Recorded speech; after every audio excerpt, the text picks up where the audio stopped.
Hey, good evening, everyone. Sorry, we're running a few minutes behind. I'm starting to feel like a broken record each time I come here saying that. No matter how much time we allot for executive, we always seem to fill it and then some. All right, we have everybody? Jill and Cheryl. Okay, they're there.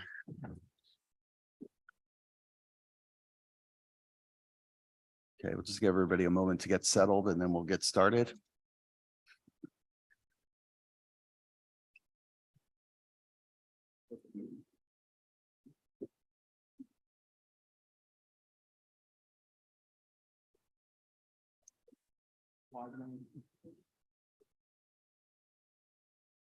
Okay.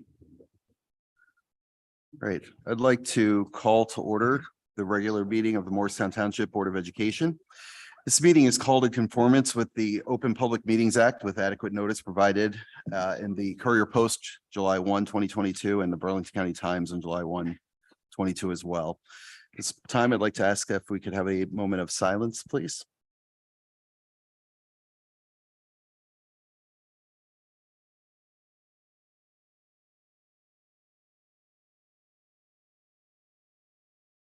Thank you, everyone. Please rise for the Pledge of Allegiance. I pledge allegiance to the flag of the United States of America and to the republic for which it stands, one nation, under God, indivisible, with liberty and justice for all.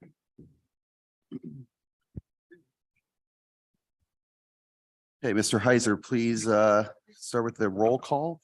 Dr. Alberti. Here. Mrs. Arcaro Burns. Present. Mrs. Fallows Macaluso. Here. Mrs. McCopolis. Here. Mrs. Morano. Ms. Romano. Mr. Villanueva. Dr. Snyder. Here. Mr. Weeks. Present. Thank you. Thank you, Mr. Heiser. All right, the board, as I mentioned before, did meet in executive session. Again, apologies for the extra time needed there. We'll start off with our routine matters. Ask for motion for approval of the minutes from the October 18th executive and regular meeting and the November 2nd executive and special meeting. Thank you. Okay, any comments or questions? Okay, all in favor? Aye. Okay, which one? From the last meeting. From both? Okay. Okay. All right. So, and no nays, right? Okay, so, all right, moving on. Any communications to share? Board? All right. Hearing none. Let's see, I'll get to start with the president's remarks. So just a few remarks tonight. So first I'd like to start off. I know things are not necessarily official. They're still counting some ballots. I don't know why CNN's not reporting on our races here, but or the AP hasn't called it. But it looks like congratulations are in order for Mark Villanueva and Claudine Morano. So congratulations also Brooke Malia up. There you are, Brooke. Congratulations. And we'll still see. We're waiting the final results. But whether no matter the outcome, I want to just say thanks to everyone who endeavored to serve this district, and special thanks to our Vice President, Mark Snyder. But I'll have more to say about Mark Snyder after we see the final results. So I want to provide for the community an update on our interim superintendent process. We are moving forward with that. We'll have some more information to share about that. We're planning to have a special board meeting, looks like next week, Tuesday night, I believe the 22nd, right? If I can count correctly. So there we'll be looking more closely at interim superintendents, and we'll have more information to share after that. The permanent search process, I can say that the board has decided to put out an RFP for search firms to help us with that. So that RFP will be going out sometime in the next week or so. maybe let you have some Thanksgiving turkey first and then get that out. Okay. So just so the quick update on that, I'll put together some more details and we'll probably share that out in a more formal communication tomorrow. But I just want to say that with all the changes going on, our overall goals still remain the same. So we plan to continue to execute on the broad plans laid out by this board and Mr. Volpe. Those include continuing to provide the supports our students need as we recover from the impacts of the pandemic, endeavoring to be more student focused as we adapt and improve our offerings. With the settlement this past summer of an agreement with the MEA, continuing to find ways to recognize and support the exemplary efforts of our dedicated faculty and staff, and doing all of these things in a culture of inclusiveness and belonging, specifically for members of our community that are people of color or LGBTQ or other minorities. We want it to be clear that everyone is welcome and should feel supported in our learning community. Mr. Volpe helped us move the needle forward in this area, which is greatly appreciated. We do not intend to let those efforts lose momentum with changes to the board and in the superintendent's chair. So with that, I'll conclude my remarks and pass it over to Mr. Volpe. Thank you, President Weeks. I have some brief comments too. Recently, you may have heard that we had an incident on a bus that was transporting our high school girls field hockey team to their playoff game. I want to take this opportunity to thank one of our staff members, Coach Allie Collins, and the entire field hockey coaching staff for how they handled that incident. As a bus driver was involved in a medical situation, Coach Collins and her staff kept the girls safe throughout the entire event. This was a great example of staff members exercising autonomy in an emergency situation in order to help keep students safe. There aren't always plans and flow charts for all emergency situations. In fact, one of the things we train our staff about is situational awareness and being aware of what's going on around you. Coach Collins exemplified high quality judgment and quick action. As a bonus, the girls team did end up winning their game that day and advanced to the Group 3 sectional finals. So thank you very much, Coach Collins, for your actions. As previously mentioned to you, we do have two ongoing efforts involved with further issues pertaining to school climate, safety, and security. First, today is the last day for you to opt in for your students to participate in the school climate survey. As a reminder, we are collaborating with Rutgers University in this effort in order to get high quality data for our building-based school climate teams in order to help improve students' experiences in our schools. Parents who do not opt in will not have their students' voices or input involved with the survey results. There's no other consequences of any kind. After all students have been given the survey, our schools will get information out to both staff and parents as well as how you can participate in a similar survey. Also, our initiative with the Stop It app that I have referenced previously will go live this Friday, November 18th. If you have further questions about the Stop It app, please reach out to your building principal, but I can always address them as well. Stop It is simply another tool where students can say something if they see something. This app is going to be pushed out to all student district devices in grades 7 through 12, as well as staff devices. It will eventually become accessible for students and parents on the website for grades pre-K through 6. For your own personal devices, the app is available to download from the App Store and Google Play.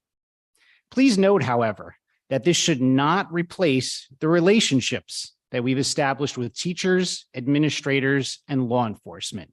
The Stop It app is simply another tool if you need to report something when it comes to a see something, say something incident.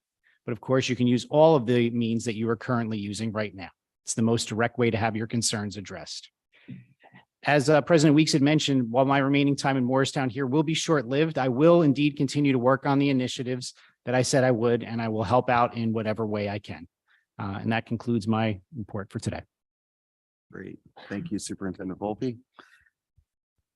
All right. At this point, we will turn to our student representatives and look to hear an update on what they're doing in school and maybe how they're feeling about it as well and what we could do better. All right. Hello, I'm Peyton Emmel. I'm filling in for Lucas today, and I'm very excited to present to you guys. So I'm going to start by telling you about our first annual homecoming parade. So we have been trying to attempt to do this for 6 years, and this year was the first time we were able to do it. So we had people from all around town allow us to use their convertibles, and we had a couple from each grade and 5 couples from the senior class ride down Main Street, and we had an awesome turnout from people in town. It was just an awesome event and really got the town involved in our Spirit Week activities. So next, every year we do a Thanksgiving food drive, which is also a part of Spirit Week. We treat it like a little competition to get the most food possible to help the citizens in our town. So we collect things like cranberry sauce and mashed potatoes, and it's a good way to get the school involved in the community. Finally, the fall play opens this Friday. The cast, crew, and directors have been working for months to put on A Christmas Carol this year. This is an awesome show to put on this season and is a great way to get into the holiday spirit and to get your family together. Thank you for listening. And now Jack will tell you about our Veterans Day Assembly. Thank you very much.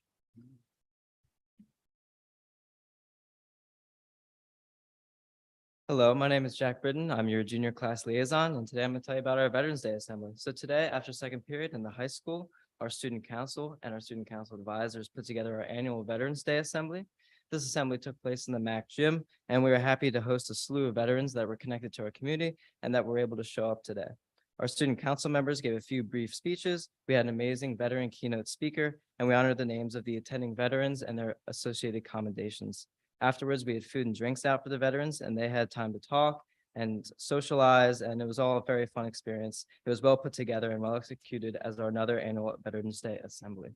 I'd also like to have a few brief comments on Spirit Week, which happened recently. So our annual high school Spirit Week, I personally thought was fun.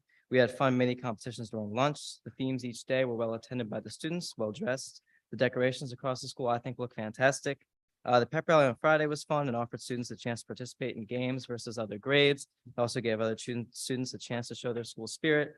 And all in all, I think the week was filled with fun activities and a fun chance for high school students. Next, I'd like to introduce you to our sophomore class liaison.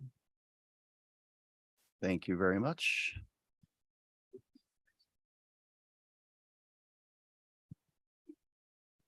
Good evening, everyone. I'm Amin Kazmi, the sophomore class board liaison. Today, I'll be discussing our school's performance regarding fall sports.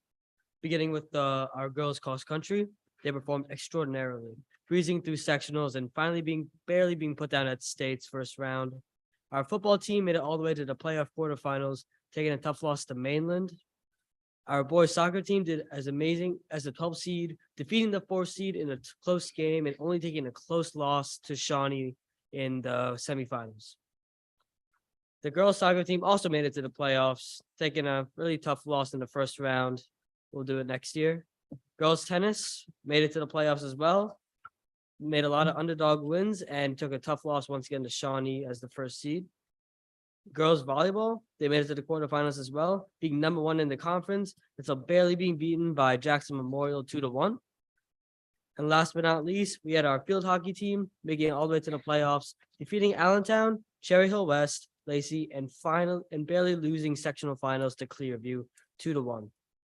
Overall, athletics are stellar as always, and we will surely see that once again in the winter and spring seasons. And I'll now pass it to the freshman class liaison, Sophia. Thank you all for listening. Thank you very much.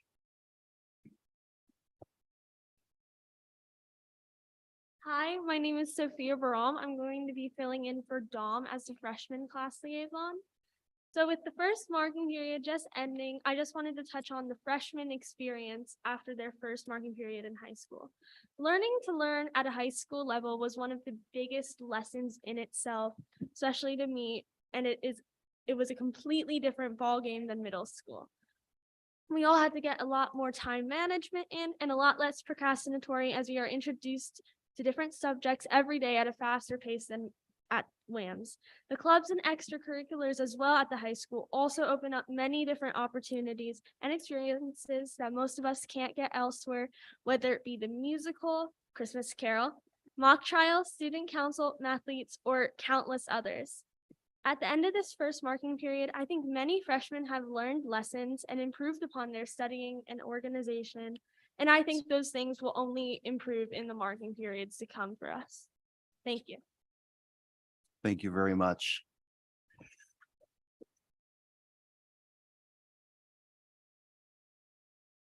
So we appreciate you bringing some insight into the lives of the different high school students. And so thank you for that. At this point, this is where you traditionally can go and get all that homework done or catch up on extra sleep or whatever you need to do. All right. So thank you all. All right. Have a good evening. Get home safely. Thank you. Thanks. Good job, Windermere residents, too.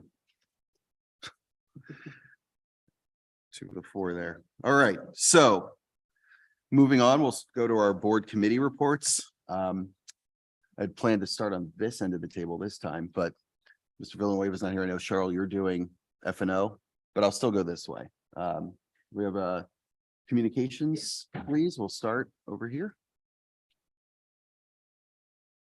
We had a communications meeting on October 26th and present were Mr. Volpe, Mr. Weeks, Dr. Tate, Ms. Fowles Macaluso, Ms. Carl Burns, and myself. It was one of those like, oh, we just have a couple of things to talk about. And I think we took most of the hour. The first thing that we talked about as a communications committee and following up from our last board meeting was some board discussion about our interest in recognizing teachers. We talked about purpose of this. We talked about whether it's an administrative or a board responsibility, and lots of opinions shared about this. Just a couple of highlights from the minutes was that there should be a purpose to this recognition and the opportunity to connect it to some of the goals that we're doing in district, some strategy work. And then toward the end of our conversation on this topic, Mr. Volpe shared that there's some evidence that some of this recognition is happening at the building level, and that might be a way to kind of go forward just to let us know what the extent of that building level recognition is. We don't want to create disruptions and to just see if there's something to build up that, and then to talk about recognition as being one of the core values of the board, as Mr. Weeks shared in his president's comments today. The second topic that we talked about were the community engagement forums, lots of different ideas on that. And one of my to-dos that I didn't do, but I will do following this meeting, is to reach out to all of the committee chairs to see if you all have ideas for different topics. We talked about lots of different opportunities for community engagement, including new voices, new audience that we don't typically have, different places that we could have it, not just at the school.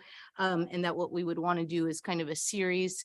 We had some significant discussion around how we can further the topic, although I hate talking about it as a topic, our commitments to equity. What's the next step from where we left off in that work and what that might look like going forward.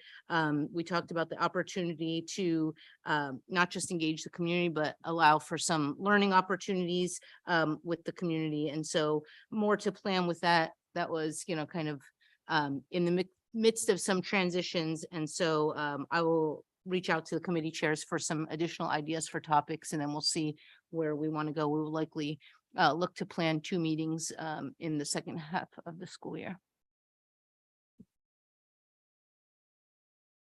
Okay. Any questions, comments? Okay. I'll just add, I think it might be a good place to add to that when we do come up with a list of topics, we might be looking for community partners to kind of help, maybe either, if not co-present, kind of drive attendance, so that we can get into other parts of the community, bring more people into the conversation that have been involved before. So I just turned the page and forgot that I had another page on my notes. So there was one other topic. I was just Yeah. stretching. So you could figure that One out. other topic that we did talk about, and we actually want to, we named that it was important to name this topic kind of in our public meeting, is to reflect on the board meeting structure, how we talked about it the last time following our retreat, that we would integrate comments that we hear from the public into our considerations of agenda items. If you all recall, I don't think we had any public comment in the first section of the public comment last time, so we didn't have a good opportunity to model that. But that this is something that we want to be public about, that we're trying to get better at recognizing the public comments that come to us in consideration of our votes, to make sure people feel heard. And we'll just keep out loud reflecting on how effective our efforts are in that regard. Okay, any other comments to part two? Okay, all right, thank you, Dr. Alberti. All right, continue to my right. Sounds Dr. good. Snyder. Yep. So policy met on the 8th. It was myself, Melissa Carter Burns, Karen Benton, and Mike Volpe. The first thing we did was discussed some of the outstanding policies that have been in discussion for a while, to ensure that sort of like where they are, and moving into the new year, where they stand. So the one was policy 9190, the community organizations and clubs and the parent organizations. The administration will be sending out, or just has sent out, a letter to all the affiliate organizations surveying what kinds of events are planned for the rest of the year, and just to sort of inform them of what the policy as currently written is, which is in March or April. They would present the following year's events, and sort of have that discussion then. The thing that the committee has to do, and the board has to do at large, outstanding, is discuss more discreetly and concretely the specific criteria that we would be using to enforce the policy as it is written, which is very vague. So ostensibly, there should be criteria that the policy committee and the board at large would use to determine if an affiliate organization, if a particular organization should be endorsed as an affiliate organization, and what even that means. So that's still the lift for the board and the committee. And as we go into the new year, that's something that will be discussed at the committee level. Policy 163 deals with quorum. We just need to get clarification from the business administrator and the board attorney on specifically the number of board members that constitute a quorum, if there are different numbers of board members in existence. So whether it's 8 or 7, like if we're filling different things. So, and then the new policy will be adopted. Policy 143.2 deals with high school representation on the Board of Education. While we are currently compliant, we're looking at, as a board, making a template for what that position would look like, outlining sort of the roles and responsibilities that would exist for that, with the hope of sort of in 2023, fleshing that into something that would be in existence the following year. So again, a lot of still decisions to be made, but I think something that the board in the spring will take up. Policy 5722 we discussed, which is student journalism. We're currently compliant, and I think ultimately we'll abolish 2432. And the final one that we were just discussing is 5530, which deals with substance abuse. Again, this was something that we looked at several times in the spring. And again, there's a piece of this which is still outstanding, dealing with how it is, the mechanisms for how students are treated and dealt with, not necessarily what constitutes an infraction. And so we were talking about having a meeting with all the relevant stakeholders at the different schools to sort of understand parts of that and what should and should not be looked at within the policy. The policy is very, very long. It has a lot of different parts, and we're trying to understand specifically what is in the best interest of the students. So those are the outstanding policies that over the next, whether it's December or January, February, will be looked at more, continued. In terms of first reading for this evening, not a lot to really report, honestly. So 2415 is a mandated policy dealing with Title I changes. And then 2415.04 deals with sort of family engagement. So the predominant amount of Title I funds for our district go to after-school tutoring, and the policy specifically deals with how it's communicate and engage with parents. So there's a parent night, and how the policy specifically lays out how information should be solicited from parents on how that's working for how the whole process. Again, You don't have to be in Title I to actually get the tutoring. So there's a number of pieces. These are mandated policies, and each policy, there's a different policy for each school, but they are identical. So it's all things that we're doing currently, but just required and mandated. And there are no changes for the policies that are on for second reading. So any questions?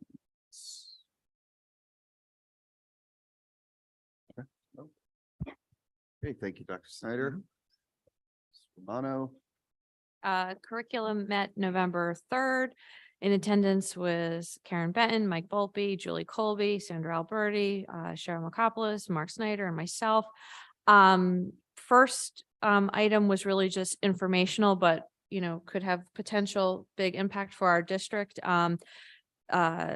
NGDOA was visiting our kindergarten programs. We are one of the few districts remaining that have a half-day kindergarten program, and we are anticipating that there will be a mandate coming soon from the state that we would have to provide full-day kindergarten. So we will need to look for, plan for the revenue loss impact that would have, and the class size and school space impact that would have in the upcoming years whenever that happens. But that was just kind of a preliminary visit the state was touring with our district on November 4th. Then we talked about the new curriculum that's on for approval this month. It's to be approved at tonight's board meeting. There was all the curriculum kind of shared with the board. We changed our process this year to have a little bit more transparency just between board members, also being more prepared what they're voting on. So all of the curriculum for review was in the shared board drive. We discussed really the role of the board with regards to curriculum approval in general, and reviewed briefly policy 2210, which kind of outlines, who is in charge of curriculum and the writing thereof. Then we had a math update. Julie Colby came to our meeting and gave an update on the UES math instructional model.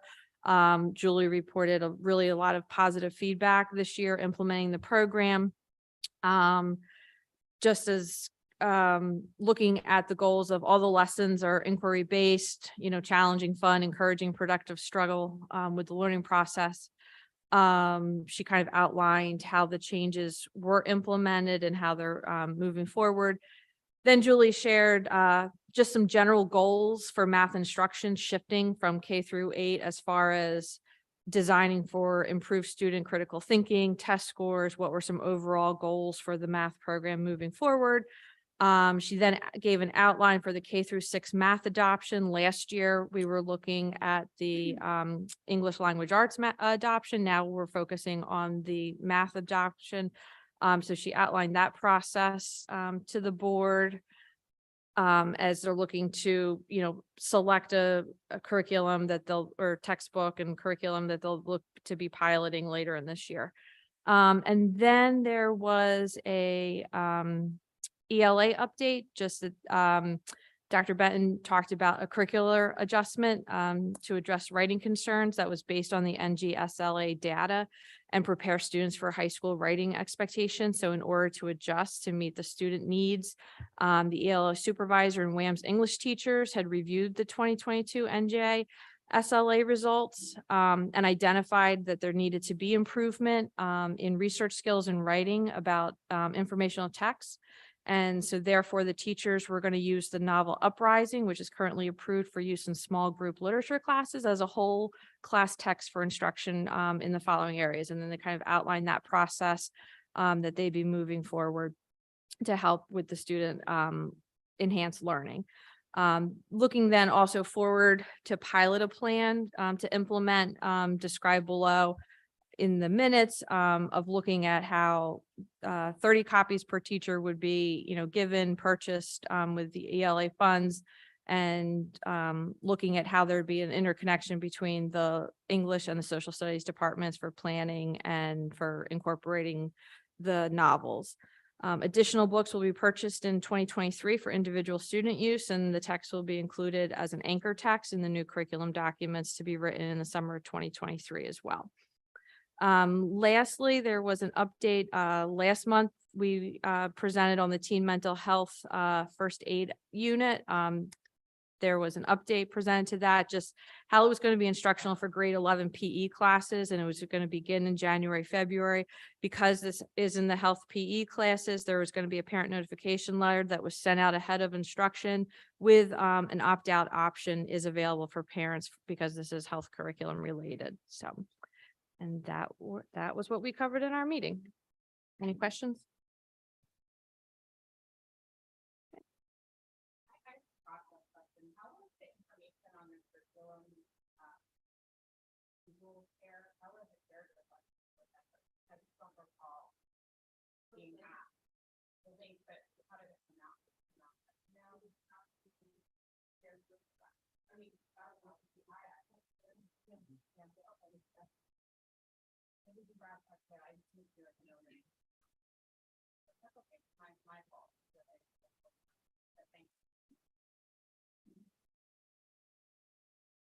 Okay.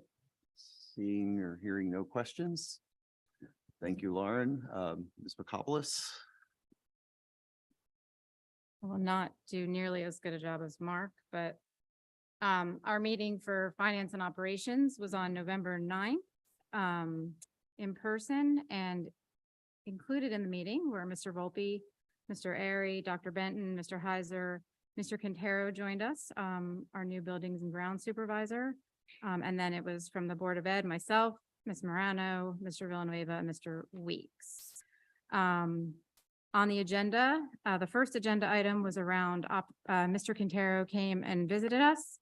He joined the meeting to provide an update on what he's been learning while he's been on site, what he's been observing, and he said he's learning a lot and he'll be back in a couple of weeks to share more updates. The second agenda item was Mr. Volpe's talked about this a few times, the Regional Operations and Intelligence Center assessment of Roberts. This was a safety and security assessment that will be happening in all of our schools. Given the sensitive nature of the assessment and the information that's in the document, the committee discussed the best approach to sharing that information. We had a lot of thoughts, but we ultimately agreed to sharing the assessments once they're done by school. So the elementary schools being prioritized, all the elementary schools are being prioritized. Once the elementary schools are finished, we will receive an assessment that we can review and ask questions about, and then it'll move to the UES, WAMS, and then the high school. And the documents about the specifics about the assessments will be available in the board office for review if you're interested in seeing them. But those assessments will move through committee so that everybody gets an opportunity to see what the administration's takeaway was. We had a discussion about the updated tort claim notice. The GIF solicitor made recommendations to the notice that is sent to potential claimants upon receipt of a tort claim. The committee recommend adopting the revised notice that's on tonight's agenda. There were some overnight trip requests that the committee recommends the board approve. That was for the Sam Cali Invitation Wrestling Tournament and the New Jersey State Wrestling Tournament. There was discussion about the Morristown Hoops proposal. The committee discussed the proposal to allow Rowan University students engaged in a project to video record the basketball team this season. The committee was supportive of the proposal under the condition that we had clearance from all the legal hurdles. There are potential issues associated with the proposal that couldn't be resolved before the season starts, so the project will not happen this year. Financially, we talked about the 23-24 budget process. The committee discussed the calendar, which generally has moved all dates 2 to 4 weeks earlier than usual, which is great news. And we had a robust discussion about the per pupil budgeting that will be implemented at the building level. And then from old business, just to kind of build on the discussion that started in curriculum, Dr. Benton was with us. She updated the committee regarding the potential for the state mandate for districts to provide free full day kindergarten and pre-kindergarten. So a DOE representative conducted a walkthrough of Baker, which is what Lauren was talking about, to verify our half-day program. There was discussion about a potential mandate for free extended programs for K and pre-K. It's not clear of what the timing of the mandate will be, but approximately 96% of our kindergartners pay for extended day. So the impact on space may not be insurmountable because the number of students likely won't change, but the budget impact on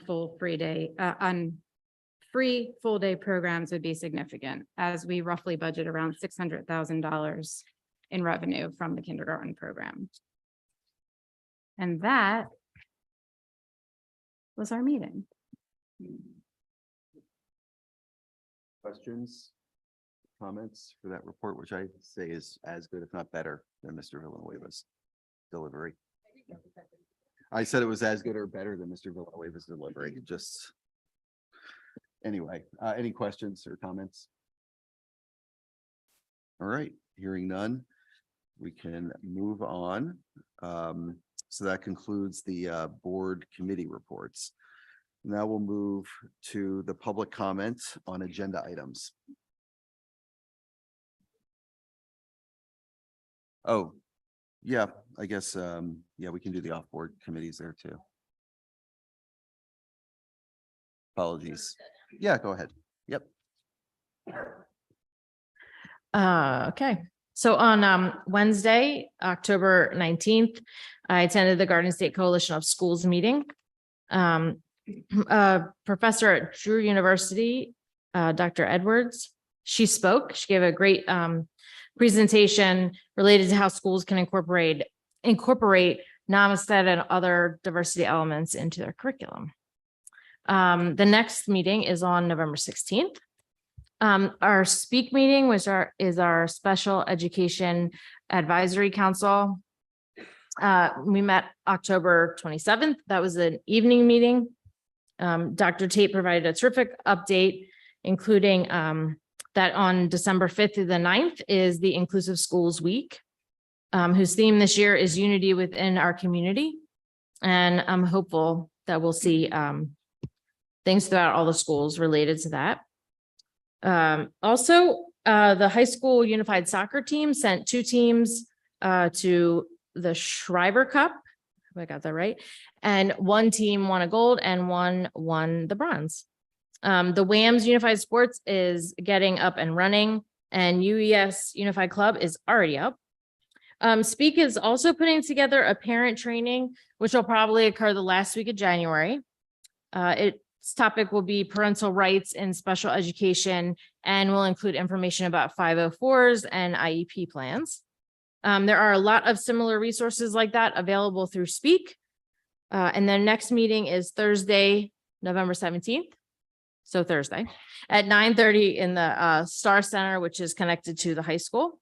And all of the meetings they're in person, but there also is a virtual option for anybody who wants to attend. 2 other real quick things. Our second Health and Safety Committee meeting is November 30th. Our first one was September 28th.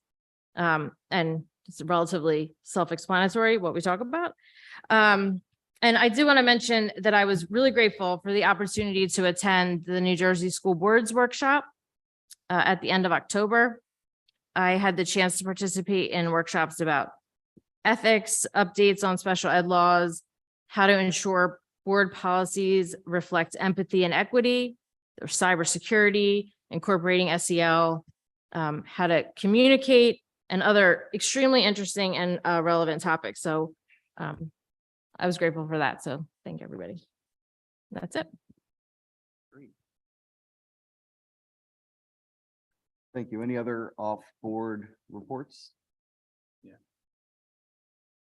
Please. Now you know why I let her go first. On November 8th, I attended the More Arts meeting only for the first 10 minutes because I had a conflict, but I was able to share with them that Mr. Volpe was leaving and what gave them the information about his departure. And then the The main things are that More Arts will be doing concession sales at the MHS Fall Play on 11/18 and 19 and 11/20 at 2 p.m. So they're always looking for volunteers to help set up and help do concessions. So if anybody's free on those dates, I'm sure they would appreciate it. And then planning is underway for the Holiday Arts Festival on December 3rd from 1 to 4. Again, another opportunity to get involved either as a volunteer or to help set up before and after. And Melissa, thank you. I also had the opportunity to attend the New Jersey School Boards Association meeting this year. I was disappointed that I couldn't stay longer. I attended sessions on special education, budgeting, and governance. And I think there's a lot of great takeaways for some of the practices within our own board. And next year I will promise to set aside more time to spend more time there because it's definitely, I think, a benefit to the district to have board members attend. Thank you. Okay, is that it for those off-board reports? Okay, thank you very much. So moving on, we'll go to our first section of public comment. This is the public comment on agenda items. So continuing on what Dr. Alberti was talking about with our endeavors, our efforts to improve this process. I just want to make some of the same remarks I made last time, and that basically this first public comment session or section is to help inform the board as we think through votes. I'll point out that it's the last opportunity to speak to us before, but not your only opportunity. We've been talking, at least, the year I've been up here and previously, that we want to hear from the public. We want to hear from the community, and we're available via email. We set up a form online. So there are lots of different ways to get us your thoughts and opinions prior to here, but also here is an opportunity for you to share those with us. And while the board will take those in and potentially have discussions about them before votes, it's not necessarily guaranteed that what you say here will be in part of that conversation, but we'll endeavor to try to take common themes and do that as much as possible. So that said, before I go over the rules, I'll entertain a motion to open public comment. Okay, thank you. All in favor? Aye. Any opposed, abstentions? All right, thanks. So for this first public comment section, again, just on agenda items, please come to the mic, state your name and as much of your address as you're comfortable with sharing. You'll have up to 3 minutes to speak, and we'll let you know as your time progresses. It's not necessarily, it's not a question and answer period. So should you be seeking an answer or dialogue, it's best to follow up with one of us, or like I said, use one of the other opportunities to engage with us before. We also want to remind people you don't necessarily, you should not address individual board members or people on the dais, and be respectful when making your public comment, and note which agenda item your comment relates to. So with that, the mic is available.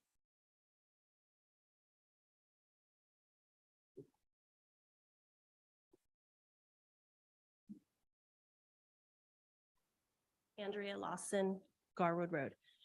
I just wanted to go back to the climate survey for a minute, if that's part of this open public comment. Okay. Mr. Volpe mentioned it when I was walking in. Yeah, it was part of the superintendent's remarks. So as I understood it, it was described as an opt-in, which I really appreciate that it's an opt-in versus an opt-out. And that it's our choice to participate. I'm just a little confused because if it was truly an opt-in, everyone should have been opted out unless they replied. The reason that matters is because my 8th grade daughter was locked out of Genesis, preventing her from viewing her homework and her grades until me as the parent actually opted in or out. I know that an email was sent to the community. However, I just don't understand how the students should be locked out or penalized for their parents' responsibilities. It wasn't a fine. It wasn't anything. It was just whether I was opting in or out.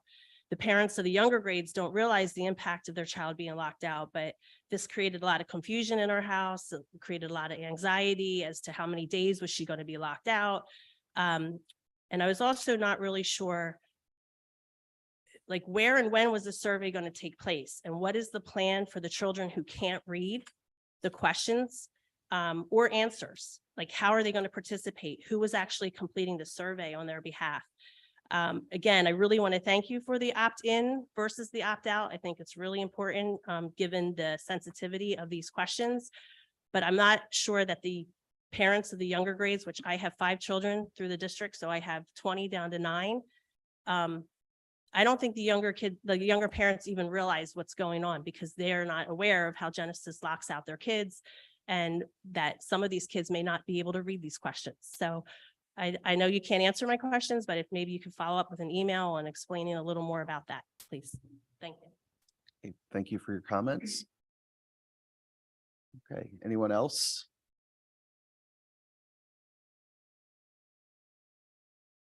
Okay. All right, not seeing any activity going towards the microphone. I will entertain a motion to close public comment. Thank you. Thank you. All in favor? Aye. Aye. Opposed, abstentions? All right, thanks very much. So moving on. Now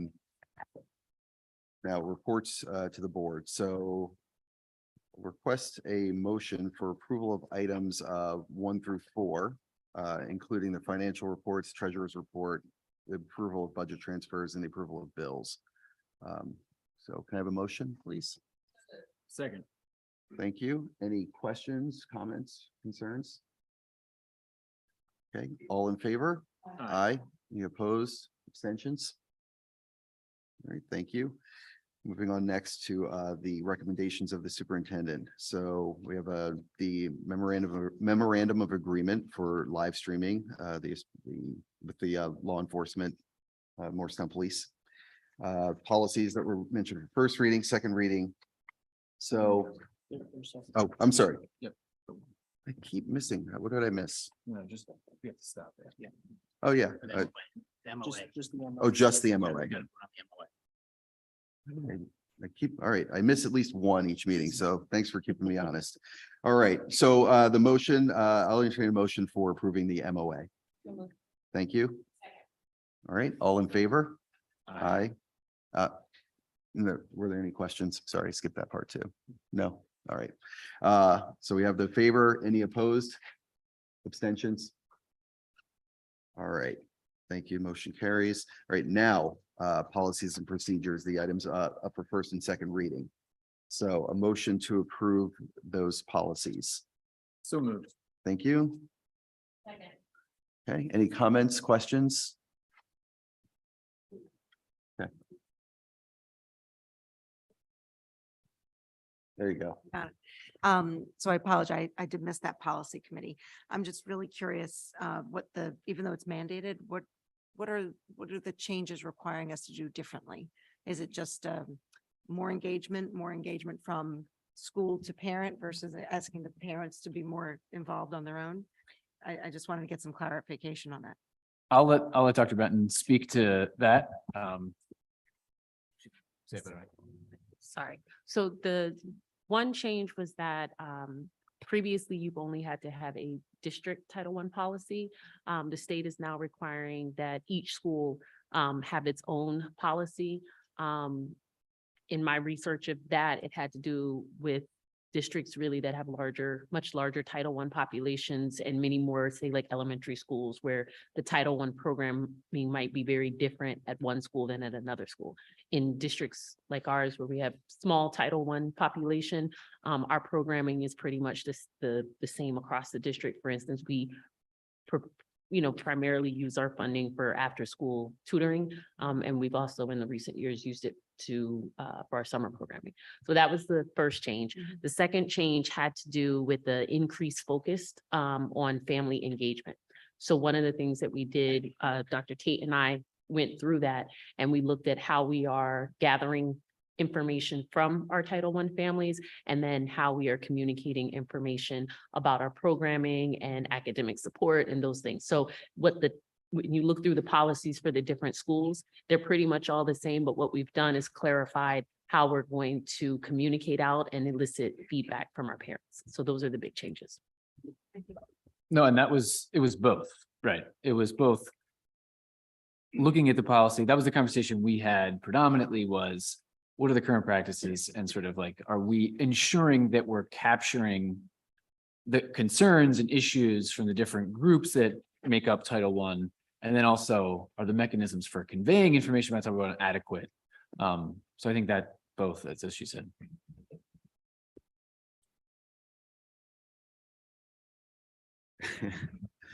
All right, any other questions or comments? So all in favor of these policies for first and second reading? All right. Aye. Any opposed? Abstentions?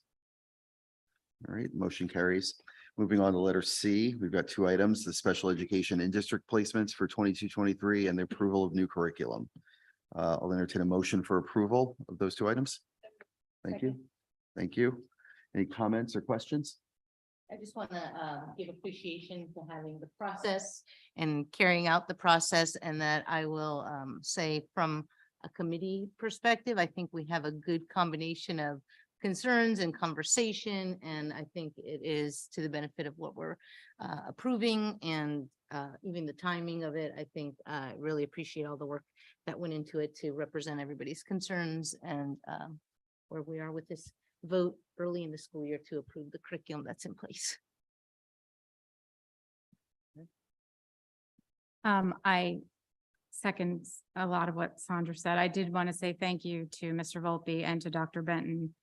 The curriculum development process was very thorough for somebody who is still, I'm going to call myself new until January. I appreciate all the work of the administrations and the administration and the teachers who are teaching our children every day. And on top of it, being asked to develop and learn how to apply new curriculum in 7 content areas to meet the new learning standards that are required by the state. It was definitely a lot of work and a big lift. I personally don't believe that the implementation of these new state requirements is ideal, given the impact of the past 2 years on learning. That said, I think we can look for the opportunity that this situation presents and find ways to incorporate inclusive approaches to delivering curriculum that create the best conditions possible to help every student learn, grow, and succeed. One example within the curriculum that we reviewed were areas where books were listed. And I was pleased to see the lists, and it led me to a discussion with Dr. Benton about incorporating required or anchor books into all curriculum as a way to promote greater transparency and collaboration between all of our caring teachers and educators, our parents and guardians in support of our students. So the New Jersey School Boards, which is my go-to resource I mentioned earlier, states that children learn more when their parents are involved in their education, and we all want our children to succeed. And I am thankful that Dr. Benton and I have started this conversation around transparency and being more inclusive. And I look forward to continuing that discussion in our next curriculum committee meeting in December, and seeing how we can look at maybe potentially policy updates that reflect the desire to be more transparent and inclusive. So Dr. Benton, I do want to say thank you. This has been a great educational process, and I think we are moving in a really good direction.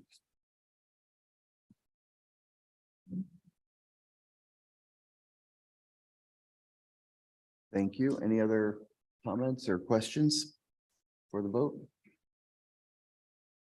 All right, so we have a motion on the floor. All in favor?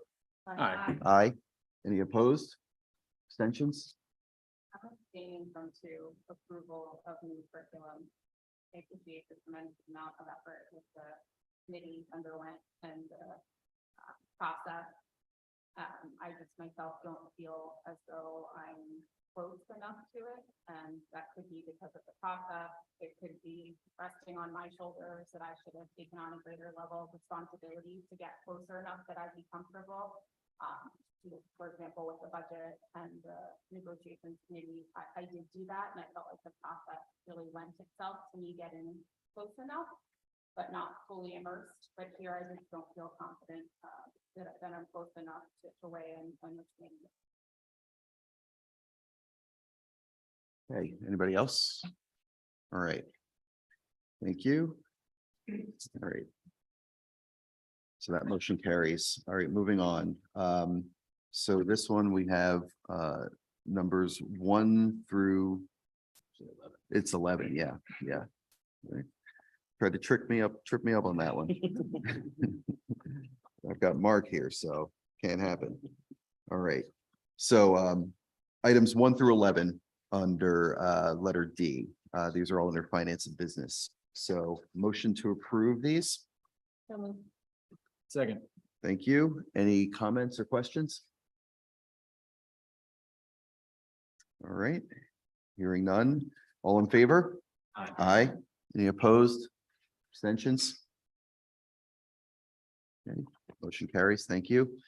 All right, up to letter E. We've got 11 items here. Number 1, the appointments is as amended in executive with the 2 additional positions that we are walking on for tonight's meeting.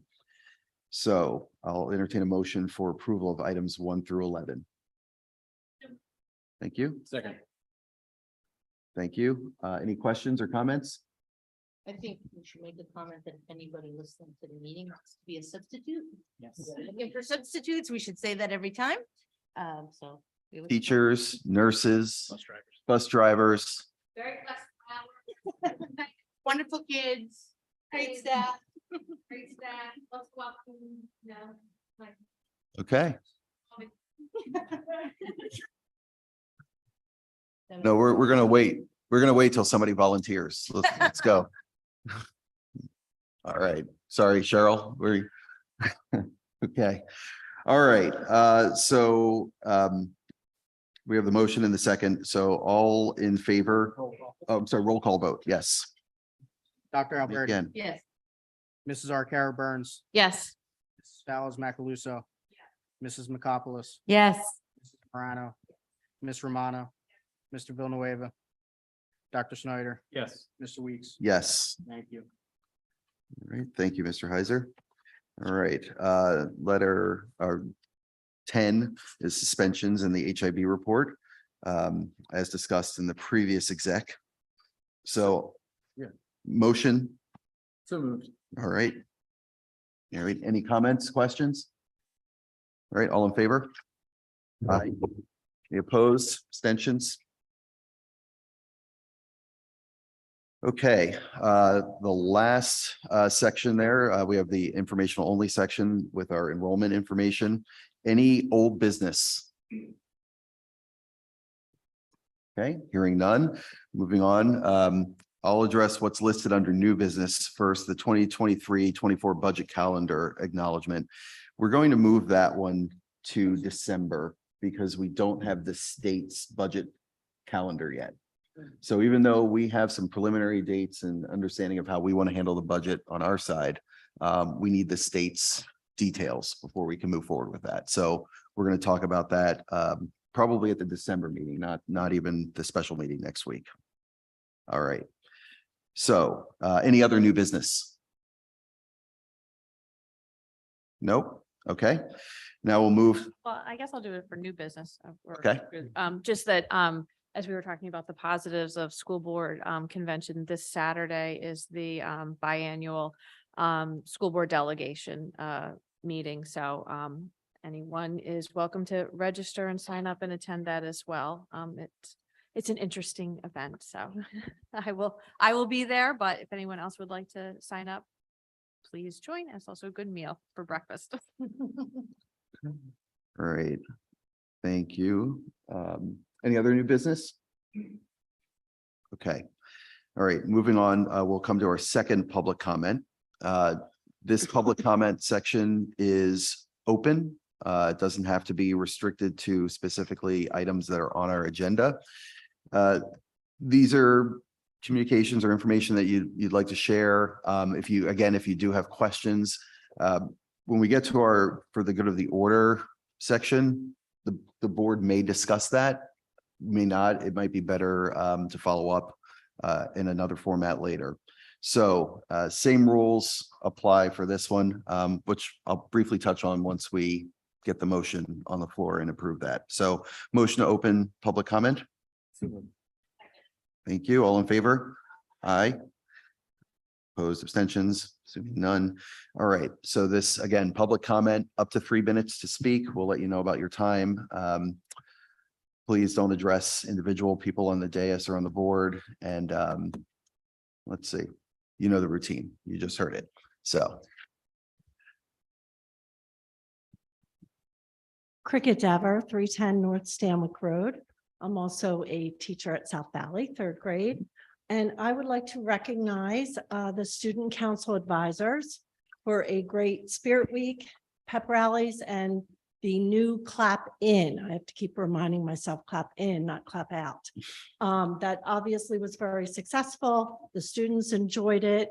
I remember when my boys went to school here, it was the highlight of their 4 years. So that was great. I also have to give a special shout out to the Morristown Police Department for helping to make the clap in successful. So thank you. Thank you.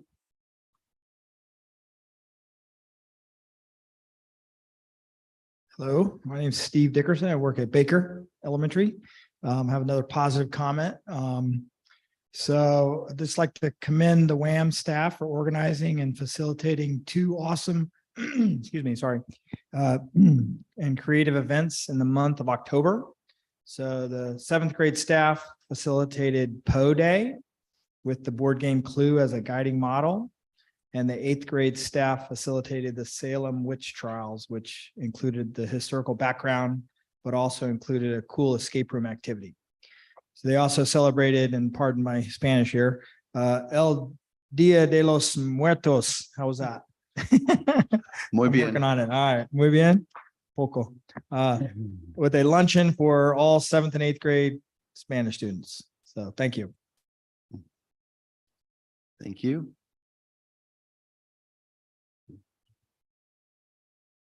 Hello, my name is Maria Puccini and I teach at William Allen Middle School. I would like to commend the UES staff and especially Just Heck for organizing a collection of toiletries instead of food for the month of November. Since there are many, they are usually a lot of food donations now. The UES donated over 1,000 items for the food pantry to the First Baptist Church of Morristown.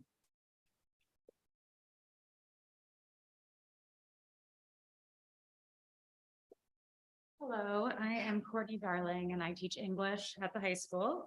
And I also have a 1st grader at Baker. So I'm actually speaking on behalf of that and my fellow staff members. I'd like to recognize the staff at Baker, Robert, South Valley for not only surviving Halloween this year, but having it fall on a Monday especially, and then catering to our kids all week long. But they provided the annual parade with the high school band in attendance, which was so awesome. They dressed up with their students and they shared class parties and tons of Halloween fun. So they made it really special. So we appreciate them. Thank you very much. Thank you.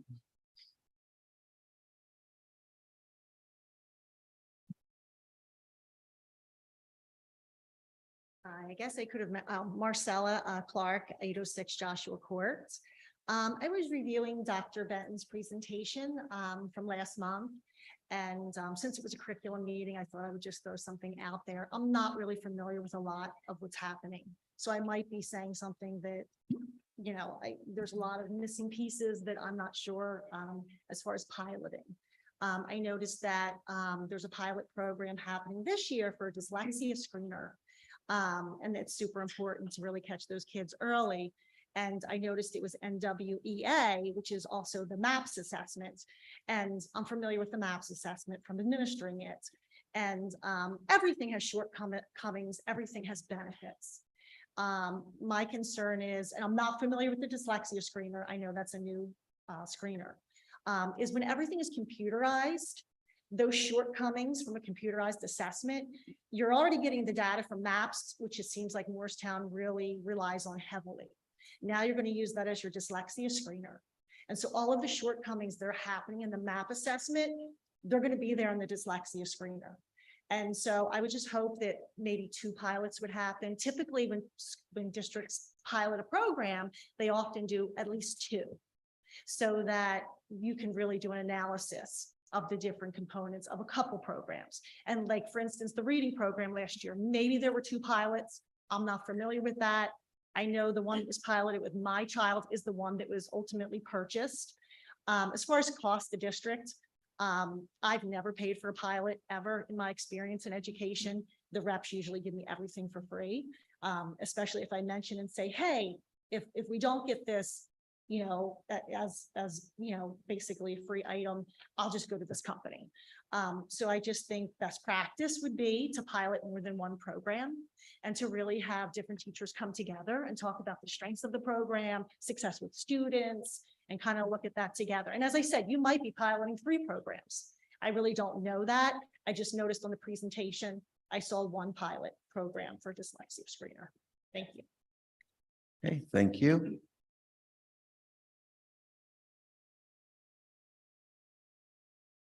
Hey, anyone else?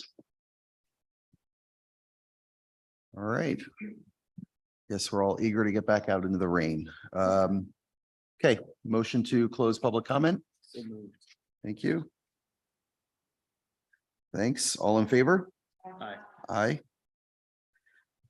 All right. Any opposed, abstentions? No. All right. No problem. Anything for the good of the order? Yes.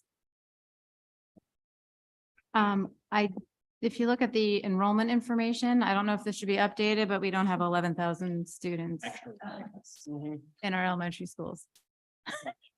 Sorry. That's the extra one to go make that 1 to 11 under. Yes, yeah. All right. A lot of construction. So, there's anybody have anything else? As I can ask, I don't know, Dr. Benton, if you think it would be best to, you know, we heard a concern during public comment about piloting and assessments. I don't know if it's better to address that kind of succinctly here, or if it might be better to meet with the person, or with Ms. Clark. What do you think? I mean, I'm happy to, where'd you go?